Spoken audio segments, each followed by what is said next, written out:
يقول النبي صلى الله عليه وآله وسلم كما في حديث ابن عمر: ما من أيام العمل الصالح فيهن أحب إلى الله تعالى من هذه العشر، يعني 10 الأوائل من ذي الحجة.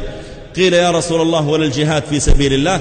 قال: ولا الجهاد في سبيل الله إلا رجل خرج بنفسه وماله ثم لم يرجع من ذلك بشيء. فهذا يدل على فضل هذه الأيام.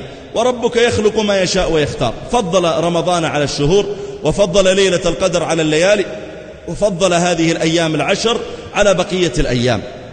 يسن للمرء أن يكثر فيها من الطاعات: الاستغفار، التسبيح، التهليل، الجلوس في المصلى بعد الفجر إلى طلوع الشمس وتكتب له عمره، صلة الرحم، الصدقات، الصوم إن تيسر له ذلك، أن يقرأ من القرآن ما يتيسر، أن يعمل ما يستطيع من الطاعات، فإن الأجر فيها مضاعف.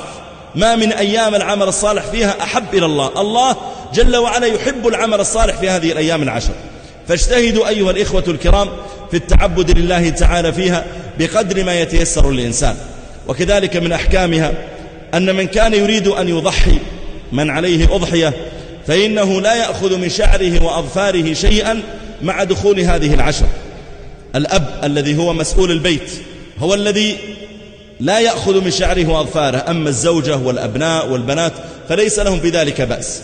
وإذا كان المرء عنده ولد أو ولدان مثلا وهما متزوجان ويسكنان في البيت نفسه، وطعامهم وشرابهم واحد وحاجاتهم في البيت واحدة، فإن ليس على البيت كله إلا أضحية واحدة، حتى لو كان في البيت 3 أو 4 أسر.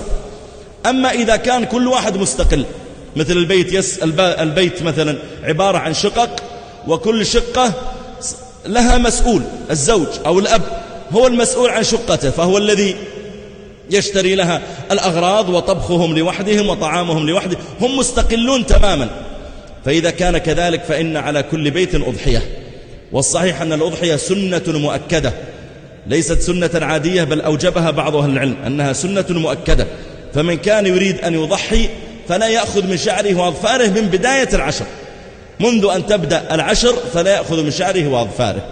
ولا بأس للمرء أن يذبح الأضحية في خارج البلد.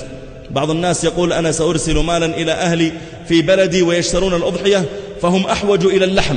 لا بأس في ذلك، وإن كان الأفضل أن تذبحها بنفسك في البلد الذي أنت فيه. لكن لو أراد أن يرسل إلى أهله مالا، أو أراد مثلا أن يوكل بعض الجمعيات الموثوقة في هذا، فإنه ليس عليه في ذلك بأس.